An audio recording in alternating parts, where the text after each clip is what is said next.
This is the MMT, or Multiple Mirror Telescope, on the very summit of Mount Hopkins in the Santa Rita Mountains of Arizona.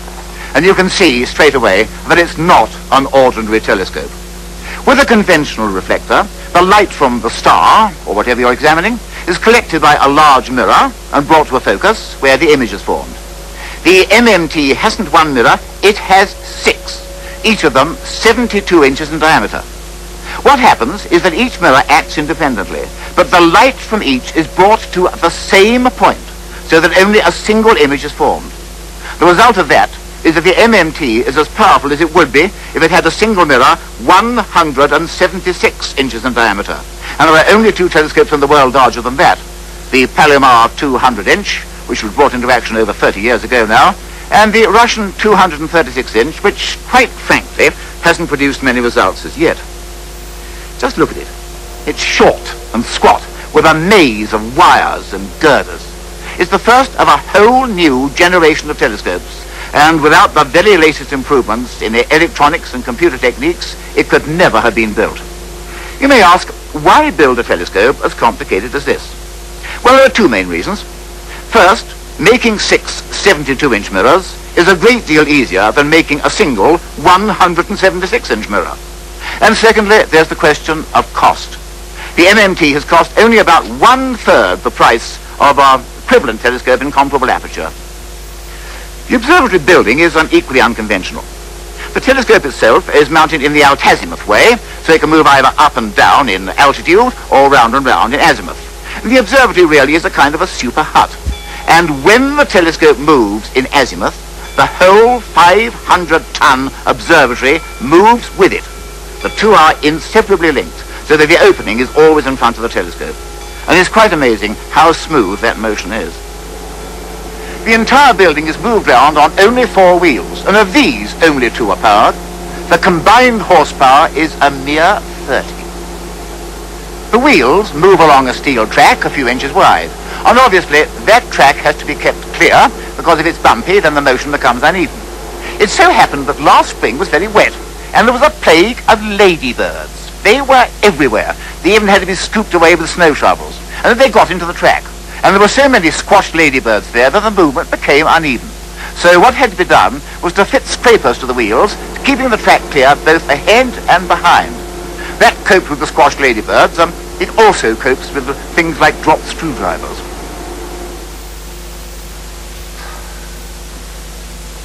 I'm now standing inside the skeleton tube of the MMT, and what you're seeing is my reflection in one of these 72-inch primaries. And there, in the center of the main mirror, you can see the secondary. Bear in mind that this 72-inch mirror is only one of 6 identical mirrors making up the main optical system of this great telescope. From this platform, we have an even better view of this remarkable multiple mirror telescope. You can just imagine the difficulties of designing it. One man who knows all about it is Mr. J.T. Williams, operations manager of the MMT. Mr. Williams, how long did it take to plan this telescope? The MMT was designed by a committee of some 15 scientists and engineers from the University of Arizona and the Smithsonian Astrophysical Observatory over a period of about 4 years. This design period was interfolded with the construction period of 5 years, with about 8 years start to finish. What about the telescope drives? These are rather unconventional, are they not? Yeah, the MMT is an azimuth altitude mounted telescope, which means it moves in 2 axes, neither of which follow a star across the sky. It requires a mini computer to do celestial coordinate conversion online to track a star. One great advantage, I imagine, is that the entire building goes round with the telescope. Have you found this a great advantage? We have made advantage of it. This came to be because we had a relatively small budget, needed a small building, and the 2 motions only of the MMT allowed us the option of rotating the entire structure as opposed to rotating a dome, which would have out of necessity had to be larger and would not have fit the site. Yes, there certainly isn't much room on top of Mount Hopkins. What about the special characteristics of the mirrors themselves? The mirrors are very lightweight, egg crate type design mirrors with a 1-inch thick fused quartz plate front and back. Then, of course, there's the laser control. The laser active control system for the optics is probably the single greatest innovation in the MMT design, in that it allows us to actively control through electronics 6 mirrors and to maintain them superpositioned in the focal plane so as to appear like a single image of a monolithic telescope of equal size. Now that the MMT has been in action for some time, are you really satisfied with this performance? Very much so. We've been always convinced that we would make the MMT work. We've not always been so convinced that we would make it work well. And the MMT is a fine telescope of high quality. And we're just absolutely delighted that in virtually all aspects the MMT is meeting or exceeding its design characteristics. You'd had a large hand in designing it. If you had to redo it now, would there be anything you'd alter, or would you just go along the same lines? Gee, sure, there's a few things that we would design differently.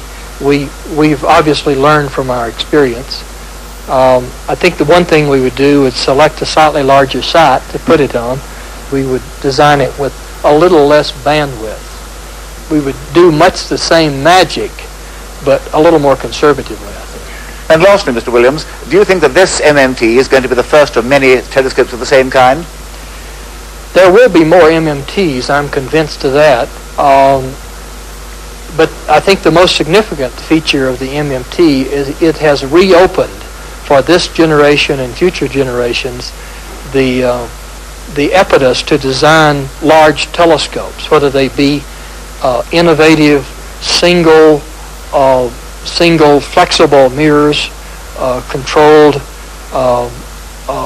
with figure control by electronic circuits, or whether they be 8, 16, 40 multiple mirror devices.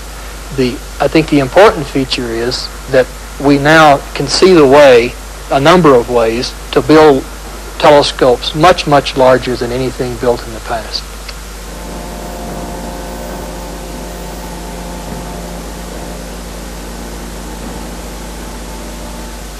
From here, we have a really good view of the MMT, and you can see how complicated it is. It's far more complicated than an ordinary telescope, because after all, an ordinary reflector consists of only 2 or 3 mirrors and a very straightforward light path.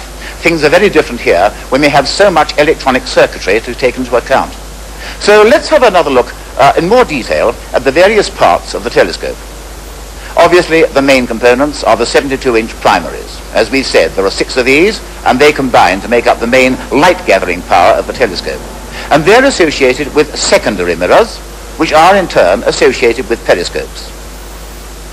And we also have a system of prisms, because remember, the light path is extremely complicated, and it all ends in one single image. That's the whole purpose of using this multi-mirror system. In the center of the telescope, you can see something else, a 30-inch Cassegrain reflector. This is not associated with the main light-gathering system. It is a guide telescope, and obviously it's essential. Below that, you can see the laser transmitter. And this is vitally important because it's the main development, really, of the entire concept. First of all, what is a laser? It's a pencil-thin beam of concentrated light, and is used here as a constant guiding system. A laser beam is sent out from the transmitter, and it goes all round the optical system of the telescope, and at the end of its optical run, so to speak, it sets up what may be called an artificial star. It's known exactly where this artificial star ought to be. If it's in the right position, then all is well, the mirrors are correctly lined up, and the image will be in focus. If it's not in the right position, then there is something wrong and has to be corrected. Above the secondary mirrors, there's a special guiding device, and as soon as the artificial star is out of position, there is an automatic correction which lines the mirrors up again until the artificial star is exactly in the planned position. The telescope is then in focus. This has to be done all the time. Remember, the telescope is moving, both in altitude and in azimuth. Things are constantly changing, and therefore, all the time the telescope is being used, this active laser optical correction system is being brought into play, and that ensures that nothing is misaligned. This is the control room of the MMT. It looks complicated, and of course it is. It has to be, because this is such a complicated telescope and there are so many components. First, here we have the control which drives the observatory and turns it round. Free, drive, brake, and so on. Now the telescope is driven independently, and this is controlled for that same kind of thing. But although they are independent, I can assure you that there's no danger at all that one's going to bump into the other, because if anything goes wrong, then there's an automatic stop mechanism. This is the actual control which sets the telescope itself. You've got your coordinates, you've got your right ascension and your declination. You simply type that onto here, press acquisition, and then the telescope moves to the correct point in the sky. And once it's there, the drive is on, and of course it stays there. And the accuracy of pointing can be as little as 2 seconds of arc, and believe me, that is not very much. Also, the drive is extremely good, and once the object has been acquired, it stays in the field, and the drive can be allowed to, well, control the photography, for example, for sometimes up to half an hour, and there are very few telescopes which can do that. The computers are over here, and also we have the laser control. Now, the laser control we've mentioned before, this is absolutely essential, because remember, as I've said, there are many components and many mirrors in the MMT. The telescope is being pointed at all kinds of angles, all kinds of azimuths, and there are different strains on the mirrors. Gravitation has to be taken into account. This is also true with the largest normal optical telescopes, such as the Palomar 200-inch, but the problem is very much more difficult with the MMT because of the greater number of components. So you can imagine the complexity of working it all out. But the entire thing is controlled from here. This, I suppose, is as automatic as any telescope in the world. What then about the astronomical research programs to be carried out with the MMT? We've got to bear in mind always that the MMT is equal to a reflector with a mirror 176 inches in diameter, and that makes it the third largest telescope in the entire world. There's nothing that a conventional telescope can do that the MMT can't. And in fact, in some ways, the MMT is actually superior. For example, it's ideally suited to infrared research, and that played a very large part in its design. Also, there's another point. In the last century, the photographic plate more or less replaced the human eye for most astronomical purposes. Today, the photographic plate is itself being replaced by electronic devices. And the MMT is ideally suited to be used with these devices because it was designed that way. Not, of course, that ordinary photography is being neglected, far from it, and nor is stellar spectroscopy. With this tremendous aperture and great light grasp, the MMT can be used to take spectra in great detail of comparatively faint stars and other objects. Let me give you a concrete example. One astronomer who's been doing research with the MMT is Dr. John McGraw, and he's used it to make what may be a very important discovery indeed. A few days ago, I talked to him about it. We were at the foot of the mountain, looking up Mount Hopkins, and there we could see the MMT, apparently, although not actually, precariously perched right on the summit of the mountain. John, how do you find the MMT to use? Well, as far as an astronomer is concerned, the MMT appears to be a virtually conventional telescope. It's mounted somewhat unconventionally in that it's an altitude azimuth type of mount, but the engineers have been working very hard with computers to make that fact transparent to the user. I know you've been studying one very special star. Can you tell us what it is and what's so peculiar about it? Well, I can't tell you exactly what it is, but I can tell you some of the peculiarities and some of the things that we've found. In particular, this star, which has got a very long designation of PG 1159-035, is a very blue star and was suspected from spectroscopic evidence to be a possible binary. Now, the star is about 15th magnitude in the visual, which means that a large telescope is in fact required to see variations. Yes, indeed. What we did was to use a high-speed photometer that I built especially to take advantage of the light-gathering power of the MMT. What this machine does is simply to measure the total intensity from the star as a function of time. And we operate with integration times, that is little samples of the starlight, from 2 1,000ths of a second up to about 10 seconds. Yes. We set on this PG star, we'll call it, Sure. for brevity, with our photometer on the MMT, and lo and behold, it did show variations. But the variations we expected to see did not appear. Instead, what we saw was a modulation of the starlight of about 2%. That is, on a 15th magnitude star, only 2% was in fact being changed, and the change was not due to a binary nature of the system, but was rather due to a pulsation phenomenon. What was the period? The period, actually there are two, was about 5 minutes, and there was another one at 8 minutes. I might point out that in fact it was the massive light gathering power of the MMT that allowed us to define these two periods in the first observing run. And so we knew straight away we had a very novel object, to say the least. What is the temperature then? Is it a white hot star or a blue hot star? This star is very blue hot. It turns out that it is so hot, in fact, that from measurements made in the optical, that is the light that one could see with your eye, we're unable to determine its temperature because it's too hot.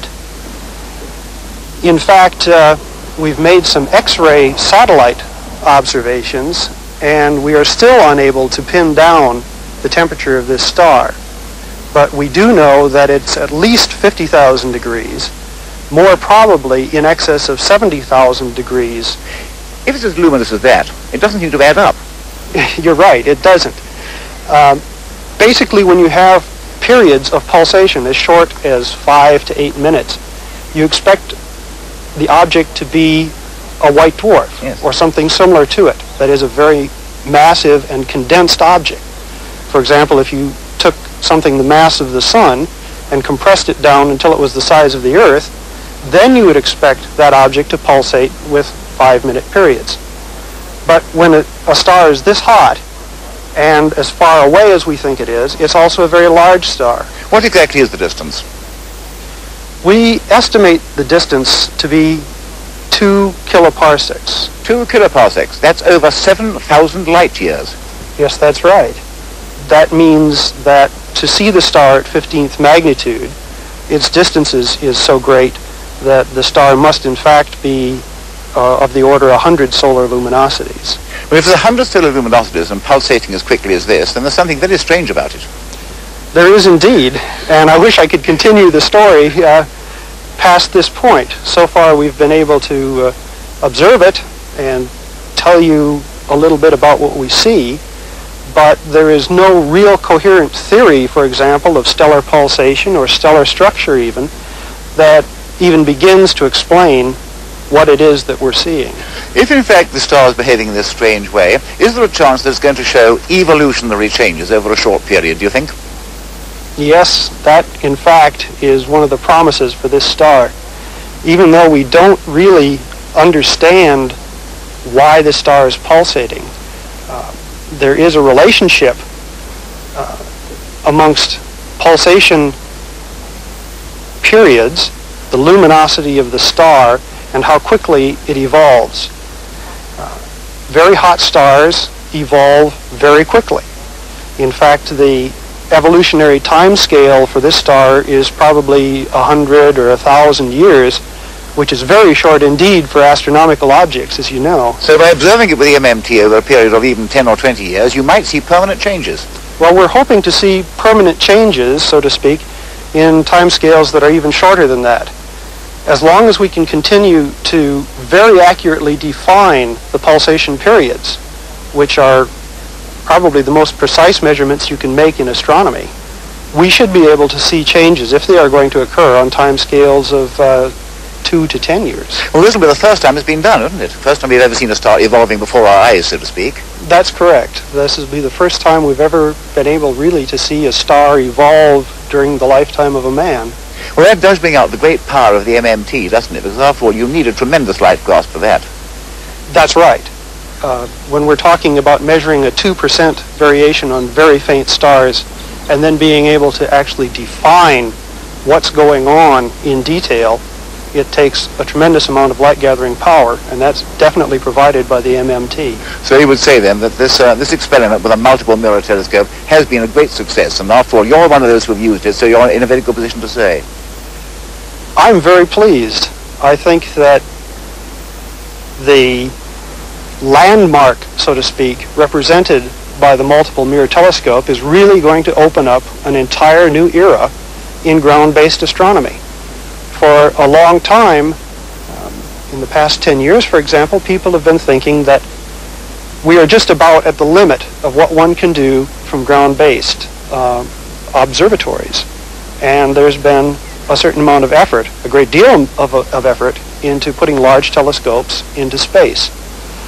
Well, the multiple mirror concept is one concept that simply overcomes a large number of the objections and the limitations, the physical limitations, to doing better ground-based astronomy with large telescopes. And I'm very excited. This is a real test bed, and we're learning a lot. This, then, is the MMT. Quite revolutionary in design, the first of a whole new family of astronomical instruments. Looking back in history, there are certain telescopes which stand out as scientific landmarks. I suppose the first was Galileo's tiny refractor of 1610, which he used to make fundamental discoveries, such as the craters of the moon, the phases of Venus, and the satellites of Jupiter, and also to go a long way towards proving that the Earth goes round the sun and not vice versa.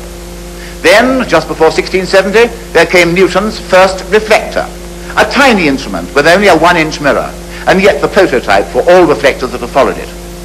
Late in the last century came the era of the giant refractors, the Lick 36-inch, the Lowell 24-inch, and so on, which were very largely superseded in our own century by the great reflectors, with the 60-inch and 100-inch on Mount Wilson, and then, in 1948, the 200-inch Hale reflector on Palomar. But it could be that with the 200-inch, we're approaching the practical limit for single mirror telescopes, because, as we've said, mirrors tend to distort under their own weight. And that could be part of the reason why the Russians are having trouble with their 236-inch reflector. But that doesn't apply to the multi-mirror device, because the mirrors need not be so large. Here on Mount Hopkins, we have 72-inch primaries. But why shouldn't one have 100-inch, 150-inch, or even 200-inch primaries? It could be. And I have a feeling, you know, that the whole future of Earth-based optical astronomy may lie with the multi-mirror telescope.